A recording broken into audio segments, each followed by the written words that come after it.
If you're ready to get it going, everybody in the building say welcome to the faith. Yeah, we're the... Oh, the next question that you had asked is, do I believe in absolute truth?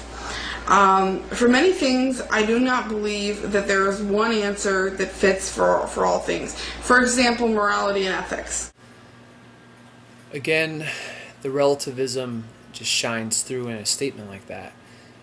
If there is no absolute truth when it comes to morality or ethics, then where is the standard? Obviously we all believe that murder is wrong. I believe everyone believes rape is wrong.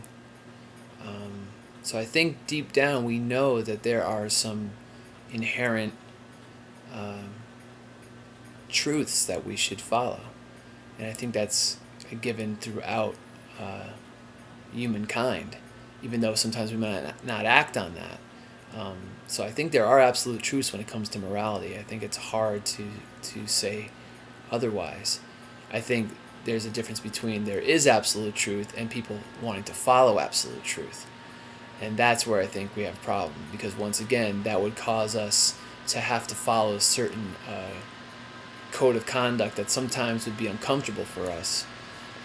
And again, that's usually one of the big things we hear about people who don't want to be Christians is there's too many rules, there's too many things we have to follow, and we have to try to be so good, and because it's true, it's fighting against the flesh every day, fighting against those human desires and those human frailties that we have to deal with every day. So let's continue. But as for like 10 absolute statements that I think sum up every situation, no, I don't think that makes sense. So, as for like morality being absolute truth, I don't see that as a possible thing. So there can't be 10 absolute statements that would pretty much wrap everything up.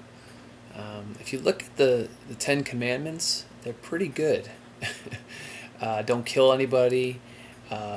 Always worship the one true living God. Don't be jealous. Don't commit adultery. Honor your mom and your dad. If you look at them, don't steal. All these things, if you think about it deep down, they're going to lead you into a bad place. So again, I disagree. I think those 10 commandments aren't supposed to be shoved down our throats and say you must follow by them. It's almost a loving guidepost to get us through our lives without screwing them up too bad. There is something called the Wiccan Read, which comes from a poem, and it's a little bit inspired by Aleister Crowley. It says, "And harm ye none, do what thou will." Well, the idea of will in occult philosophy and Wicca is a very strong concept, because to follow one's will is to follow one's true path. So following one's will from a Christian perspective is very dangerous. Not because you should be a free thinker, but if you really look at mankind and you look at history and people just following their wills and desires to fruition, it never really ends up very good. And even though the world thinks most people are good, if you really look in your heart deep down and think about your motivations for what you do in your everyday life, not you specifically, Blue Fire Witch, but me as well, anybody, humankind, we're driven by selfish motivation most of the time, and I think if we really honestly look at ourselves, we can say definitely that we are not, we shouldn't follow our will all the way to fruition, because a lot of times that would lead us in a very bad direction.